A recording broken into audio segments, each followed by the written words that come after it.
Мојот колега Христијан Баневски, со кого ќе разговараме за вчерашниот ден на митинзи и протести во Македонија. Всушност тоа го одбележа вчерашниот така ден, недела како неработен ден, партиите го искористија на точно 2 недели или пред референдумот да поентираат. Таков беше мојот впечаток дека всушност со овие последни, да речам, собери сакаа да поентираат. Говориме за маршот во Скопје и за митингот во Штип. Така. Нели, едните за, другите против договорот со Грција во конкретниот случај и пораките беа јасни и од двете страни и секако имаше некои неочекувани моменти кои што веќе ги опфативме. Сега ќе ги продискутираме наново. Предлагам да погледаме еден прилог кој што одеше вчера, кој што говори за тоа е деталниот извештај за двата настани, па ќе се навратиме на дискусија на она што се случуваше. Режија, ве молам ако може да добиеме прилогот посветен на вчерашните марширања и собирање во Штип и во Скопје. Точно 2 недели пред закажаниот референдум, политичките противници поентираа пред своите поддржувачи. Коалицијата за Европска Македонија маршираше во Скопје, додека пак речиси во исто време опонентите на договорот со Грција, предводени од ВМРО ДПМН, се собраа во Штип. Председателот на партијата Христијан Мицковски, кој не откри дали ќе гласа на референдумот, по говорот клекна на колена, порачувајќи дека само така лидер ја заслужува довербата на граѓаните. Стојам пред вас како пријател и стојам пред вас како ваш сонародник, човек загрижен за истите работи за кои што и вие сте загрижени. И како пријатели и сонародници, не смееме да имаме тајни меѓу себе, туку отворени срца и добри намери, за заедно да им погледаме на проблемите во очи. Затоа што поприлично ни се насобраа во нашата држава во последнава година и половина. Премиерот Заев, пак одговорница во Скопје, видно возбуден се пофали со напредок во економијата и намалена невработеност, посочувајќи дека тоа е само најава за напредокот кој го носат евроатлантските интеграции. Споредувајќи ги реакциите на опозицијските партии во Грција и Македонија, тој повтори дека договорот од Преспа само го зајакнува македонскиот идентитет. Прифативме додавање на зборчето Северна во нашето уставно име. И сите знаат дека тоа е факт. И сите знаат дека тоа е правично. Од историска Македонија ние сме северниот горниот дел. Учевме дека има Егејска и Пиринска Македонија. И сега што? Ќе го нападнеме Солун? Ќе освојуваме во 21 век други земји? Не, почитувани пријатели. Македонија, сите етнички заедници е определена да ги отвори границите, да гради пријателство, да подава рака, да создава иднина. Еден ден да излеземе пред цивилизираниот свет што подостоинствени. И тој ден, драги мои сограѓани, доаѓа. Со референдумот имаме голема шанса за потврдување на нашата мудрост, за посветла иднина, додека сите тие што се уште се двеумат, им велиме приклучите се на големиот победнички карван, на европската кауза. Маршот во Скопје заврши пред канцеларијата на Европската делегација, каде освен Заев и Џафери се обратија активисти, јавни личности, како и новинарот Томислав Кежаровски, кој за време на политичката криза стана символ за прогонот на тогашната власт кон критички настроената маса. На ова се осврна и Кежаровски во свој одговор, наведувајќи дека не само што биле протерувани, туку биле уништувани и цели семејства, а правда била спроведувана на чуден начин. Сето ова, како што рече тој, ќе стане минато по членството во ЕУ, каде нема подобар камшикар за власта од медиумите. Не велам дека и медиумите во западните демократи не се соочуваат со проблеми врзани во нивните перспективи. Се врзани само со успехот на пазарот, со приемот кај публиката. Нивниот опстанок не е загрозен и не зависи од реваншистички настроени политичари. Крајно поларизираните ставови на двете најголеми политички партии се очигледни, но на денешните два собери имаше само една заедничка работа – европското знаме на говорниците, како и меѓу толпите. Што се однесува до организацијата, и овој пат Скопје беше преплавено со автобуси од повеќето градови, но за разлика од порано кога власта го криеше организираниот превоз, а дел од граѓаните признаваа дека не се дојдени по своја волја, денеска власта јавно им се заблагодари на сите оние кои со организирани автобуси дошле да ја дадат поддршката. Ете така помина вчерашниот ден и во Скопје и во Штип. А тука сме со Христијан Баневски, со кој што малку ќе поразговараме за тоа што всушност се случуваше во двата настани. Христијан, ти беше во Скопје за време на целиот марш. Според информациите што јас ги имам, тоа се веројатно се собра меѓу 30 и 40 илјади граѓани, иако гледам дека ова што се про референдумски, да кажем, кругови по социјални мрежи ја дигаат цифрата и до 100.000. Не е важно. Имаше прилично дека голем... Дека беа десетици илјади, беа сигурно. Прилично голем број и ова што и самиот го забележуваш во прилогот, за прв пат знаеме дека на марш се доаѓа дека се соберени, да, од сите градови. Каква беше атмосферата на маршот? Реално можам да кажам дека иста, генерално како и на претходните маршеви кои што СДСМ ги не зборувам за протести, меѓутоа зборувам за маршеви кои што се однесуваат на некои вакви каузи. Обично владе оптимизам меѓу граѓаните кои што се дојдени и обично тоа е организирано на еден начин на кој што можевме да видиме дека е организирано, или со партиски членови во позадина, со тоа да изгледа и аудио и визуелно. Да те прашам, бидејќи го употреби тој збор. Беа само партиски членови или беше граѓанство? Бидејќи референдумот не е само партиски. Не можевме да ги одбележиме, не можевме да забележиме или кој е партиски член, кој не е, бидејќи сите беа дојдени за една кауза, беа дојдени да кажат дека го поддржуваат договорот, дека ја поддржуваат интеграцијата заедно или со договорот. Така што беа и партиски членови како и функционери, меѓутоа имаше и граѓани најверојатно кои што се дојдени во голем дел да ја дадат поддршката за престојниот референдум. Гледам дека беше тоа прилично во еден што вика тотал дизајн, стилизирано со маички, со знамиња, прилично организирано и така натаму. Главните говорници беа, претпоставувам, Заев премиерот и Џафери председател на Собранието. Собранието. Да, но на почетокот им отстапија место, нели, како што спомнавме на активистите, меѓу кои највпечатлив според мене беше говорот на колегата Кежаровски, кој што сепак упати една порака дека тој е тука некако поддржувач на власта или партијата на власт, тука е како поддржувач на новинарските стандарди кои што сака да ги види имплементирани во земјава, нели, по примерот на европските демократи и слично, за дури на крај да се обратат премиерот Заев и председателот на Собранието Џафери, кој што исто така беше еден пример за тоа колку ние, нели, ги негуваме европските вредности околу мултикултурноста и околу соживотот, бидејќи тоа се обрати на двата јазици, и на македонски и на албански. Како ти се видео говорите? Мислам, обично многу малку се занимаваме со тоа што се говори, особено кога се работи за низ од настани, па лидерите мораат и да се повторуваат и така натаму. Како ти се и говорот на Заев и говорот на Џафери? Просто како новинар.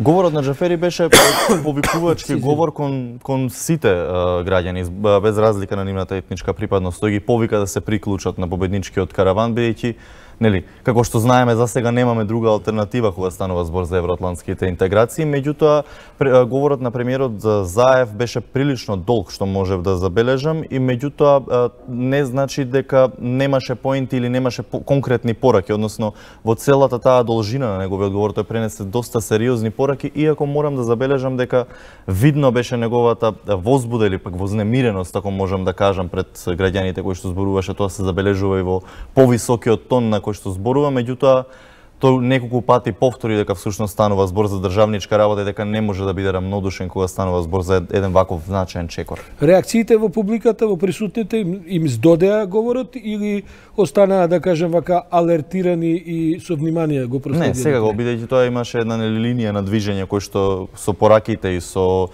сите оние поинти кои што сакаше да им ги пренесе, така што едноставно она што го кажуваше, го привлече вниманието на секој присутен кој што сака да го слушне тоа, бидејќи не беше тоа еден стандарден партиски митинг или политички говор на митинг, иако да на моменти морам да забележам дека неговото нагласување на придобивките од ЕУ, како што се странските инвестиции, подобрувањето во едукацијата и слично, можеби на момент наликуваше на обраќањата на Груевски со потенцирањето константно на странските инвестиции, меѓутоа тоа беше во еден дел кога мислам дека и самиот забележи дека граѓаните беа малку резервирани и се потсетија на едни можеби неубави времиња. Пред да поминеме на Штип, вчера се случи така, ако ја не слажам, излези оваа песната во која што разни пејачи го поддржуваат, или завчера излезе, или вчера излезе. Деновиве излезе, да. Деновиве излезе и гледам дека и тоа е тема на разговор. Мета на критики од јавноста, би рекол, за тоа што... Мене ми се допаѓа, морам да бидам пезната. Гледам дека и во редакција има различни, ја до душе не сум на ниеден начин стручек за песни,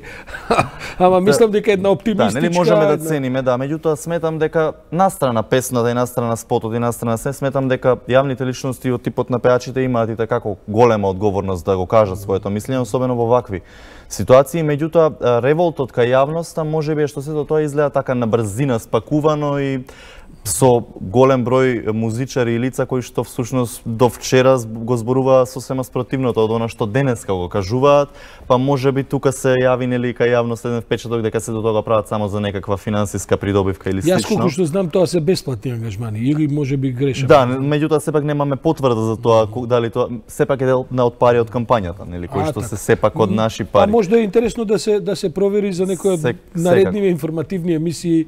Добро, само уште да те прашам, бидејќи немам информација, ако вчера ова беше голем марш и така натаму надведен или пред референдумот, ова прореферендумско движење планира уште некаква ваква активност или сега на што ќе бидеме сведоци наредните 15 на дена? На обични мали митинзи по местата или ќе има повторно некаква кулминација при крајот? Па според најавите кои што можевме да видиме до сега продолжува караванот, нели, кој што до сега го спроведуваше власта од низ градовите, запознавајќи ги граѓаните со договорот и со сето она што следува, нели, со процесот на евроатлантска интеграција, меѓутоа за сега нема предвидено нови вакви маршеви како што беа. Иако нели сепак станува збор за 2 недели, можеби ова е полувреме што би рекле, па на неколку денови пред молкот би очекувале можеби уште некој голем ваков марш. Што велат, ќе видиме што ќе покажат анкетите. Времето допрва, да. Иако се 2 недели, сепак е тоа еден долг период во кој што имаат простор за активности. Добро, вчера паралелно со маршот во Скопје, опозицијската партија ВМРО-ДПМН начело со Христијан Мицкоски одржа и свој митинг во Штип пред, да речеме, 1000-2000 граѓани присутни партиски активисти, односите оние кои што не го поддржуваат референдумот. Мислам дека тој настан ќе остане на некој начин забележен според една многу необична сцена. Ја кажавме и во извештајот, таа е тема на гледам на масовна... Што ги експлодираше социјалните мрежи, буквално. Па и овие други мрежи, социјални, не само медиумите генерално, медиумите и така натаму. Се случи една необична работа. Мицковски клекна пред своите поддржувачи, се фати за срцето и на еден начин рече, ако вас не ве слушам, не вредам ни да ве водам. Само лидерот така ја заслужува до вербата. Што е пресекот на таа импресија после тој настан? Голема е символиката и тука, мислам дека Штип не случајно е избран како Штип, бидејќи токму она што го нагласи Мицковски во говорот е градот од кој што потекнуваат најголем број македонските револуционери најистакнати. И неговиот потек токму таму беше, нели, потек кој што сакаше да предизвика некакви симпатии или да освои одреден број политички поени кај гласачкото телом и го направи она што можеби и беше неочекувано, клекна пред нив. Не знам, можеби во овој момент токму помина овој моментот кога тој со раката на срце и стана подоцна ги поздрави сите присутни. Меѓутоа, тие мора да се нагласи дека всушност неговата реторика не беше позната дали беше во насока на бојкот на референдумот, на поддршка на референдумот, на излегување гласање против, бидејќи нели како што веќе знаеме ВМРО-ДПМН нема јасен став, иако Мицковски се правдаше велејќи дека нивниот став е граѓаните сами да одлучат, што јас лично сметам дека во едни вакви моменти е недозволиво однесување на еден лидер на партија која што има толку гласачи зад себе. Тој може да клекне пред нив на колена, меѓутоа откако ќе ја освои победата, а не и пред да се впушти воопшто во битка, без при тоа да им каже како тие да се однесуваат.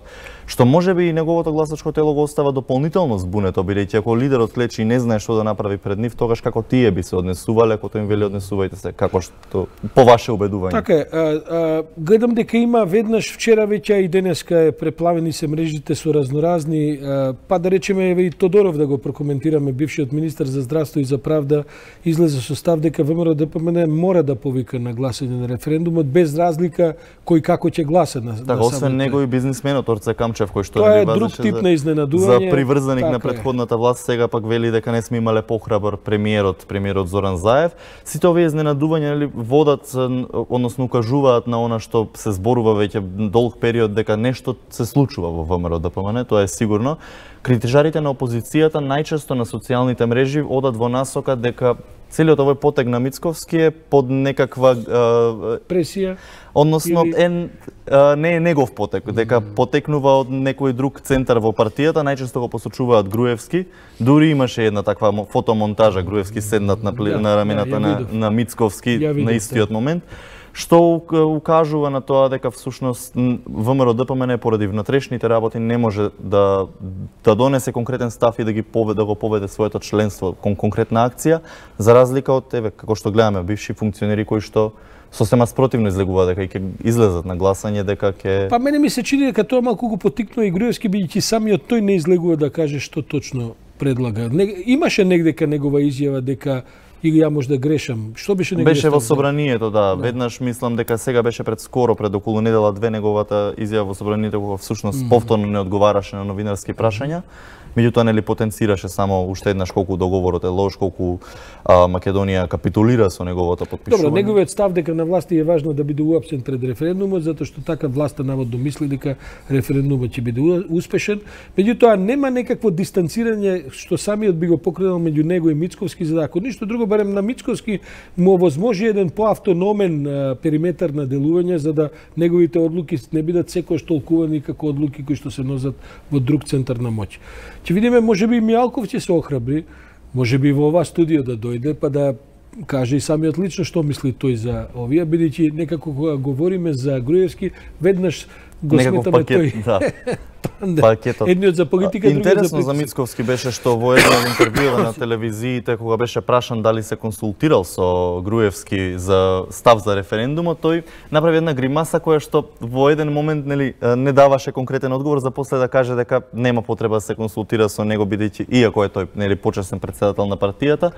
Но сметам дека всушност токму влијанието на Груевски е најголемо во донесувањето на ваква одлука. Што е твојот впечаток, бидејќи ги следиш овие работи во континуитет и откако се започна и така? Дали ВМРО-ДПМН на терен и воопшто и во јавноста практично се залага активно за бойкотирање на референдумот, бидејќи тоа е една од тезите кои што се обидуваат и дури кругови во самата партија да го артикулираат дека тоа се случува, без разлика што Мицковски формално вели дека не агитира за ништо, освен секој да гласа така како што мисли и дали воопшто ќе излезе на референдум. Мислам дека тоа се случуваше до пред извесен период, бидејќи веќе откако излезе информацијата дека се разрешени подсекретарите во ВМРО-ДПМН кои што биле прореферендумски настроени, тоа беа информации добиени по терено дека голем дел од членството на ВМРО-ДПМН всушност не сака да го бойкотира референдумот, односно ќе излезе да гласа или за или против, без разлика на тоа на нивното убедување, меѓутоа се генерално против бойкотот, сакаат да биде нивниот глас слушнат,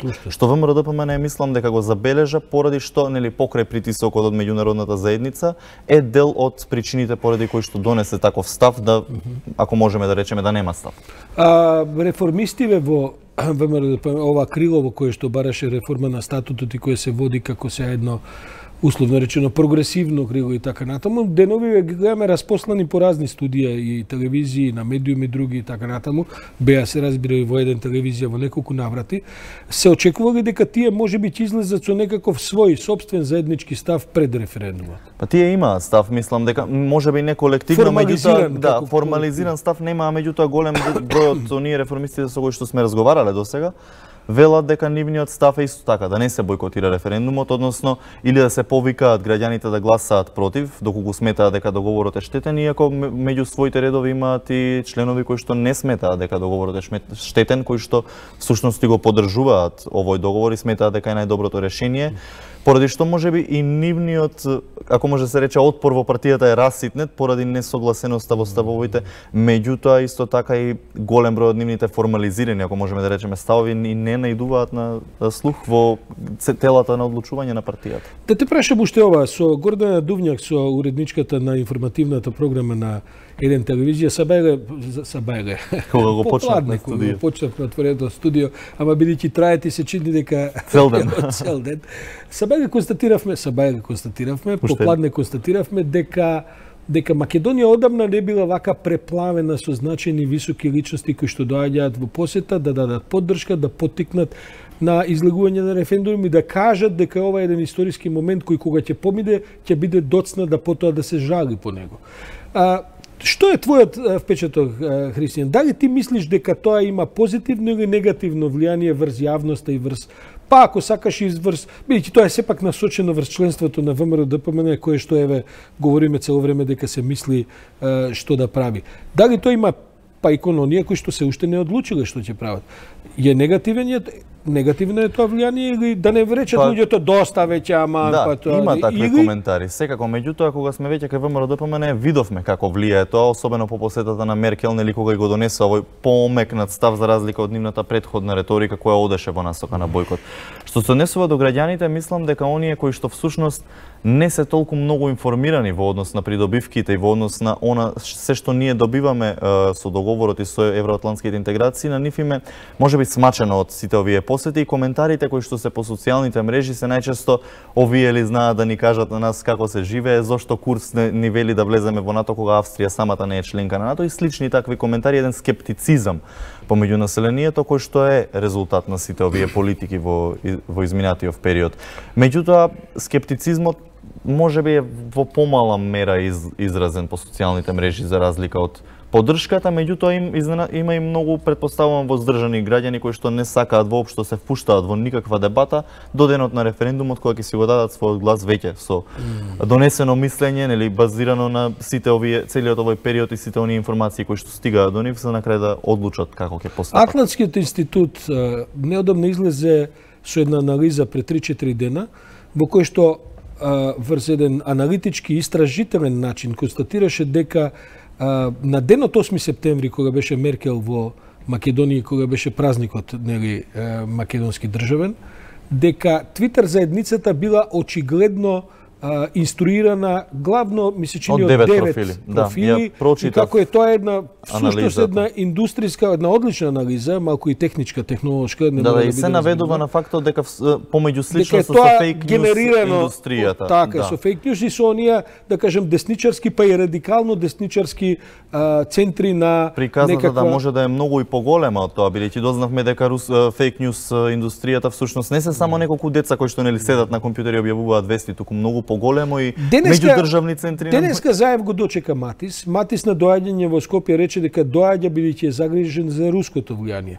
Денешната изјава на Заев беше на оваа конференција која заедно со колегата Антонио ја дискутиравме, Крстевски ја дискутиравме попладнево овдека, е дека тој нема докази за руско влијание.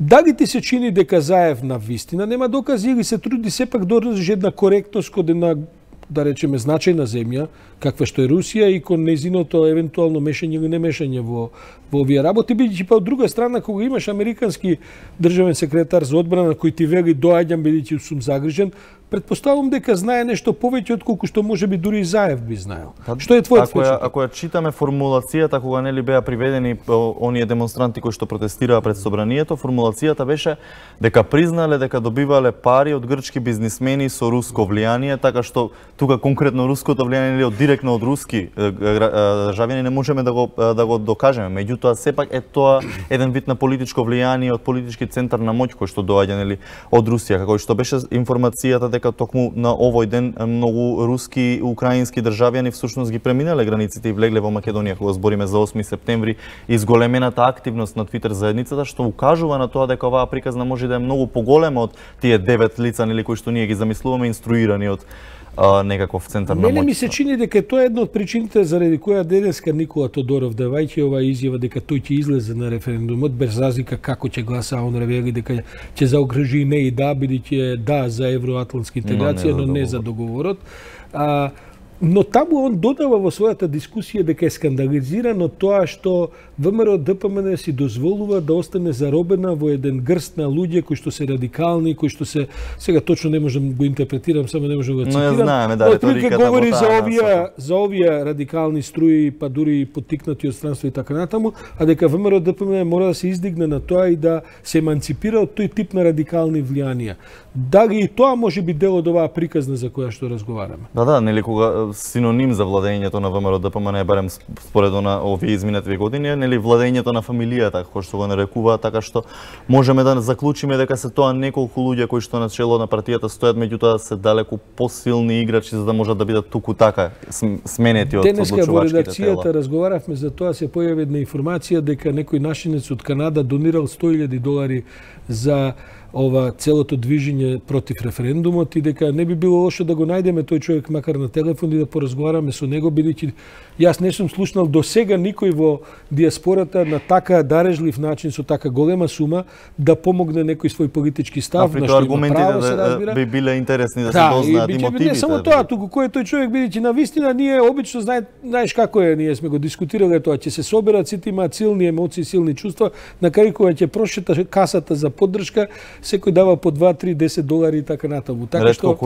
се надевам дека еве можда денеска и утре ќе го најдеме, ќе го идентификуваме тој нашинец во Канада кој ќе има веројатно интересна приказ на тоа зошто се решил да помогне оваа референдумска антикампања во Македонија.